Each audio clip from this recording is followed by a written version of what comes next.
जय श्री राम दोस्तों। सकट चौथ का व्रत कब करें, कब है 2025 में सकट चौथ, यदि पहली बार व्रत कर रहे हैं तो किस प्रकार करें, कौन कौन यह व्रत कर सकते हैं, यदि पुत्री संतान है तो क्या व्रत कर सकते हैं और संतान की कामना वाले ये व्रत कर सकते हैं या नहीं। चंद्रमा का उदय का समय क्या रहेगा, यदि चंद्रमा आपके यहाँ नजर ना आए तो उस दिन क्या करें, कैसे व्रत खोलें, बायना कैसे निकालें, किसे दें, संपूर्ण नियम सकट चौथ के इस वीडियो में हम आपके लिए लेकर आए हैं। फ्रेंड्स देखिए, वैसे तो हर महीने में 2 सकट चौथ होती हैं, एक शुक्ल पक्ष की, कृष्ण पक्ष की, यानी एक अंधेर की और एक चांदन की। कई लोग तो हर महीने दोनों सकट चौथ का व्रत करते हैं और इस तरह से पूरे साल में 24 चौथ के व्रत आते हैं। लेकिन सबसे बड़ी चौथ माघी चौथ होती है, जिसे सकट चौथ कहा जाता है। कोई और चौथ ना भी कर पाए तो माघी चौथ तो हर स्त्री को करनी ही चाहिए और 2 चौथ का व्रत तो बिल्कुल ही करना चाहिए। पहली चौथ करवा चौथ और दूसरी माघी चौथ यानी सकट चौथ का व्रत अपने पति, बच्चे, घर परिवार की कुशलता के लिए किया जाता है। बात आती है जिनके यहाँ अभी संतान नहीं है तो क्या वह व्रत कर सकते हैं। जी हाँ, आप व्रत कर सकते हैं। संतान की प्राप्ति के लिए, संतान की कामना के लिए भी सकट चौथ व्रत करना बहुत ही उत्तम होता है और गणेश जी की कृपा से आपको अवश्य ही संतान की प्राप्ति होती है। दूसरी बात, क्या पुत्री संतान वाले इस व्रत को करें तो फ्रेंड्स, पुत्र और पुत्री में कोई अंतर नहीं है। लड़का लड़की आजकल बिल्कुल समान है। लड़कियां भी उतनी ही आगे सक्सेस लेती हैं और बच्चे तो कोई भी हो, चाहे लड़का हो लड़की हो, माता पिता को दोनों ही प्यारे होते हैं। लड़की संतान वाले भी इस व्रत को अवश्य ही करें। पहले समय में लड़का लड़की में भेद था, लेकिन आजकल कोई ऐसा भेद नहीं है। आप दोनों बच्चों के लिए करें, लड़के के लिए भी और लड़की के लिए भी सकट चौथ का व्रत करें। अब बात करते हैं आपको व्रत कैसे करना है। फ्रेंड्स, सकट चौथ वाले दिन सिर सहित महिलाएं नहाएं, चाहे वार वीरवार हो या मंगलवार हो, तब भी आप सिर के साथ ही उस दिन स्नान करें, क्योंकि कहा गया है वार से बड़ा त्योहार होता है। वार को महत्व नहीं दिया जाता, त्योहार को महत्व दिया जाता है। तो सकट चौथ वाले दिन सुबह ही आप सिर सहित नहा लीजिए। उसके बाद साफ सुथरे स्वच्छ वस्त्र पहन लीजिए। आप कोई भी शुभ रंग के पहन सकते हैं। इस दिन काला और नीला रंग ना पहने और कोई भी कलर के वस्त्र आप धारण कर सकते हैं। सूट पहने, साड़ी पहने, वो आपकी इच्छा है। कोई भी वस्त्र आप, लेकिन साफ सुथरे धुले हुए ही वस्त्र इस दिन पहने।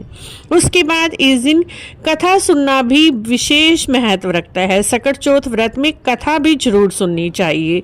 कथा आप बिल्कुल भी सुनना ना भूलें। या तो आप किताब से भी पढ़ सकते हैं, लेकिन शास्त्रों में कहा गया है पढ़ने से अच्छा सुनना जरूरी है।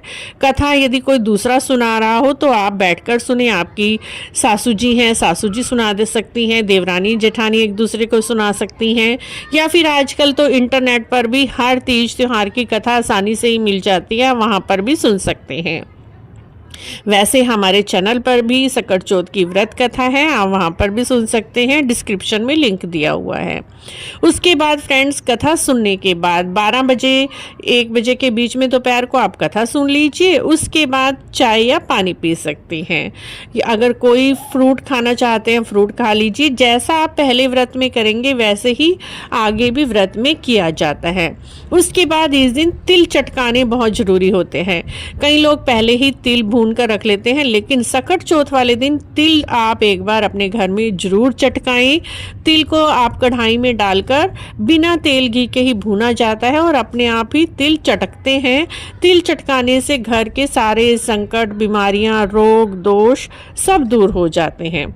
तिल चटकाकर जब तिल थोड़े ठंडे हो जाएं, उन्हें आप मिक्सी में या मामजिस्ते में कूट लीजिए और उनके अंदर अपनी मनपसंद का कोई भी मीठा, चीनी, बूरा, शक्कर, गुड़ मिलाकर आप तिलकुट बना लीजिए। उसके बाद गणेश जी महाराज को पहले तिल का भोग लगाया जाता है। उसके बाद बायना निकाला जाता है। बायने में आप सासू जी के लिए थोड़ा सा तिलकुट, दक्षिणा, उनके पहनने योग्य वस्त्र रखकर आप उनके चरण स्पर्श करके दे दीजिए।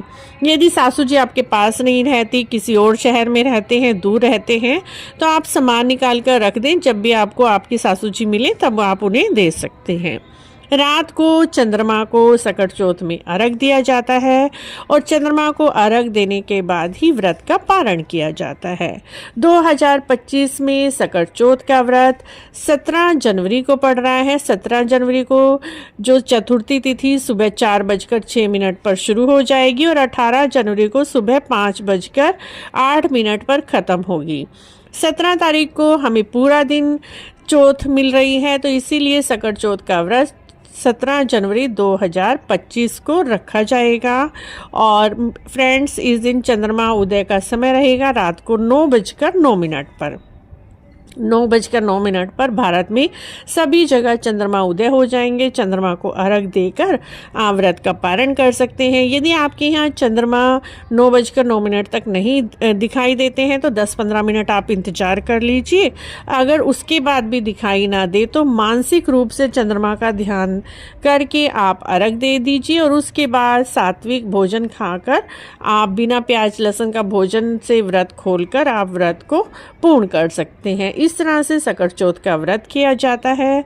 आशा है आपको सकट चौथ व्रत की ये छोटी सी विधि, जानकारी, नियम अच्छे लगे हैं। तो आप हमारे चैनल को इसी तरह की और जानकारी के लिए जरूर सब्सक्राइब करें, लाइक करें, वीडियो को शेयर भी करें। कमेंट बॉक्स में जय गणेश जी महाराज अवश्य लिखें।